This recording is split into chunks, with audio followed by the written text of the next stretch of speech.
Welcome, guys. Welcome to the St. Kai podcast. Just another day of the weeks. I'm with my hoodie because it's chilly outside, so I'm right here in the balcony. It's cold. It's chilly, but bearable. Today, I want to talk about um, one of my life experience journey that I've been through. This will like resonate with people that was homeless and they didn't know what to do. No family structure, no help, no nothing. I want to tell you my personal experience when I was homeless and when I went through in 2016. So I want my people that out there that could resonate if they're going through the same situation that I went through. So 2016, I was homeless because, sorry about that. I was homeless because I went through a difficult situation with a family member, and being seen eye to eye, and we clashed a lot. And and that person kicked me out. He kicked me out, and then I was sleeping on the bench for 2 days. But before that, he called the cops on me, so I got arrested. He called the cops on me, so I got arrested. And then I went to jail. I went through all that process, and then I went through the big jail and all that. And then I got out. The family member make a false education against me. So the case been dropped. Okay, he didn't show up to court, so he been dropped. So I don't got no criminal record or nothing like that in my record. I'm clean, thanks to the Lord. Um, so I went to the big cell. I wait for like 24 hours. They let me go. They release me. They give you like this free lawyers that could help you fight your case. And then after that, I didn't have nowhere to go. They gave me a subway card to take the train for one stop. So I gotta find somewhere to go. So the first thing I did was went to the first precinct when I got locked up to pick up my phone, my keys, and all that. But I couldn't go back to the crib because the guy filed order protection against me, so I can't be close to the apartment or the building or whatever. So with the 50% of battery that I had, I called my brother at the time, because my brother was living in New Jersey. And I told him what I was. I told him like, yo, I'm right here. Like, I'm homeless and I'm going through this situation, and I'm right here in the bench, on a bench in the middle of nowhere. And I slept there for 2 days.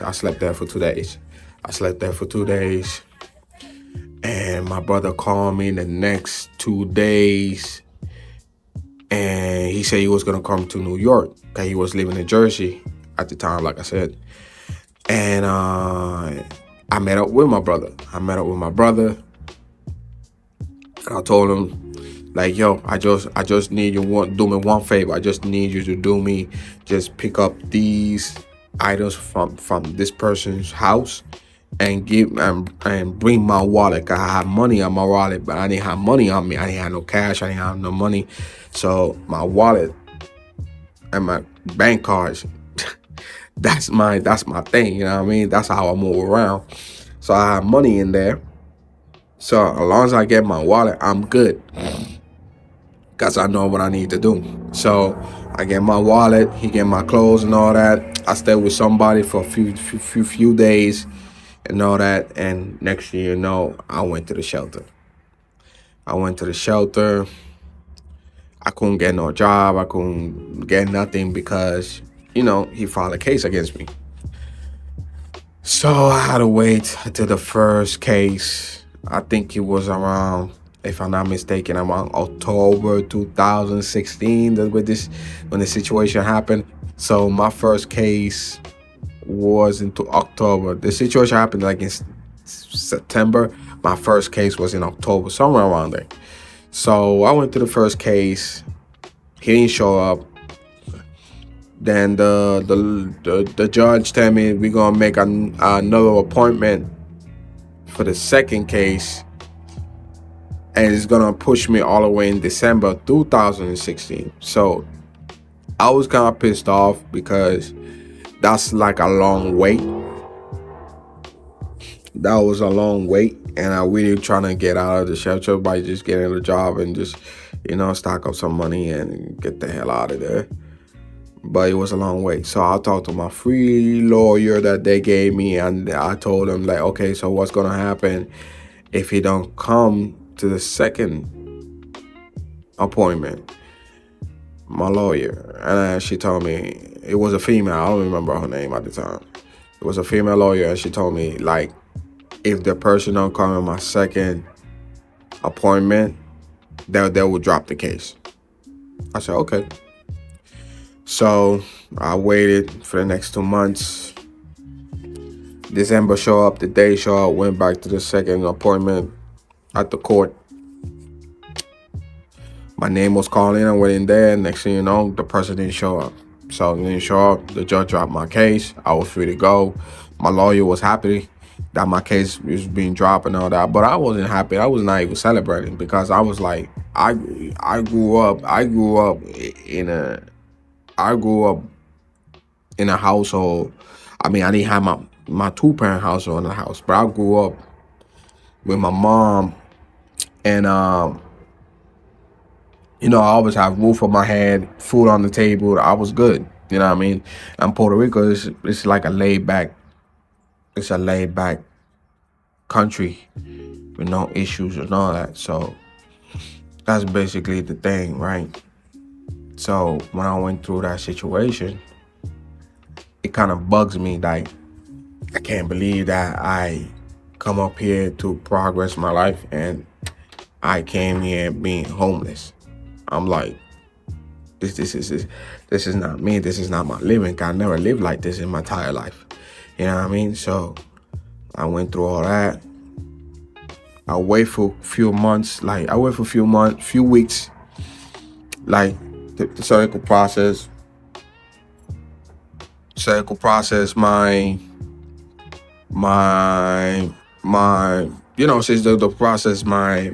case and all that, drop it, make sure my record is clean.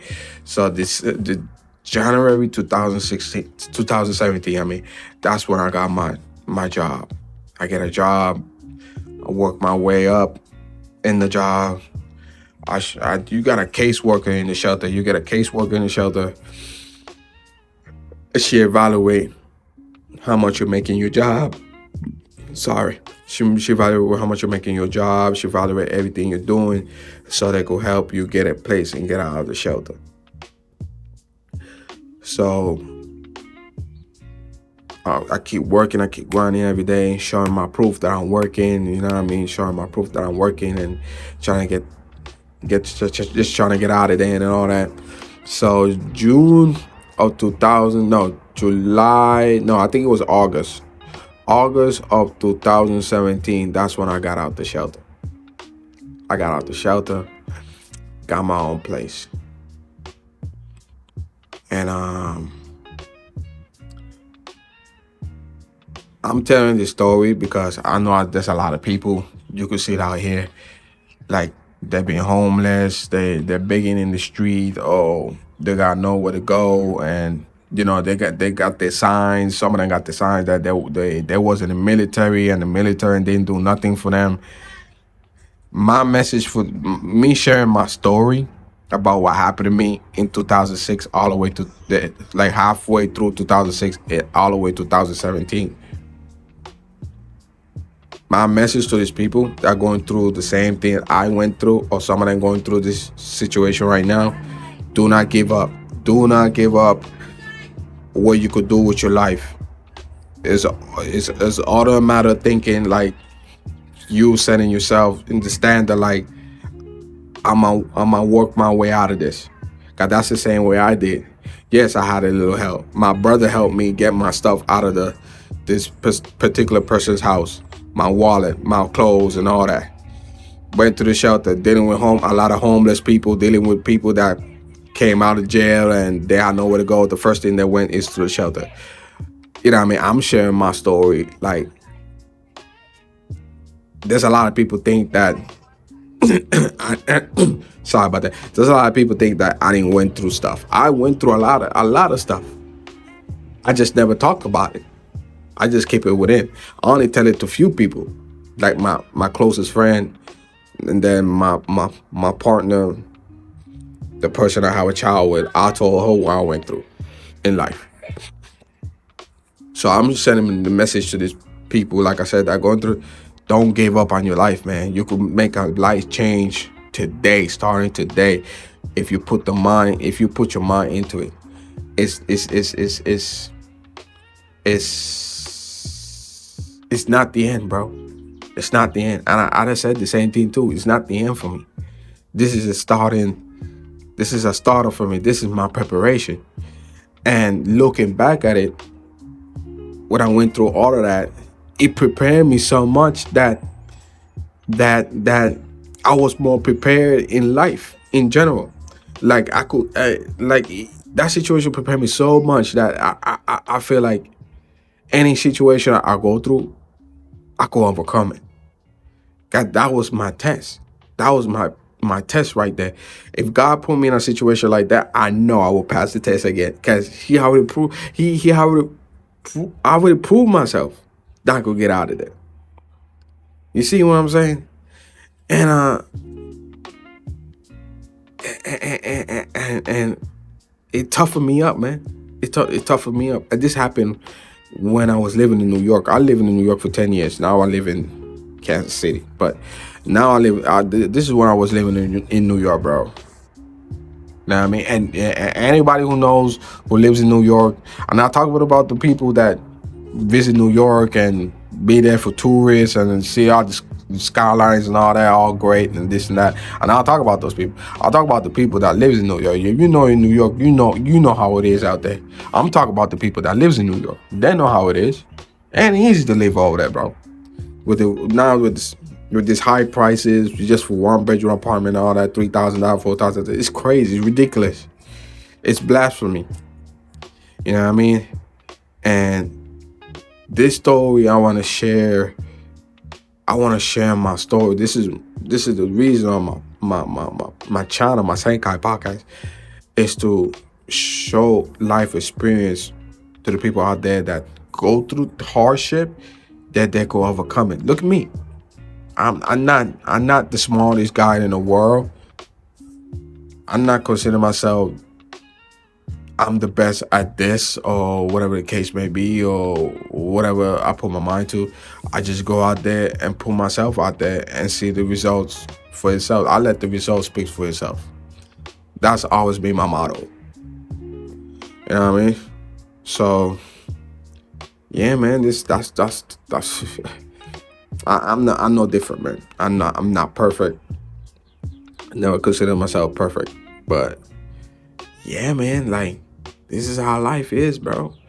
Life is not easy. But like I said, if you put your mind into it, you get out of it. You know how many times I had to, like, start from the bottom? Like right now, I'm starting back to the bottom, work my way up to the top again. Like, this is happening frequently, all the time. Do I feel like I want to do it? No. But I had to do it.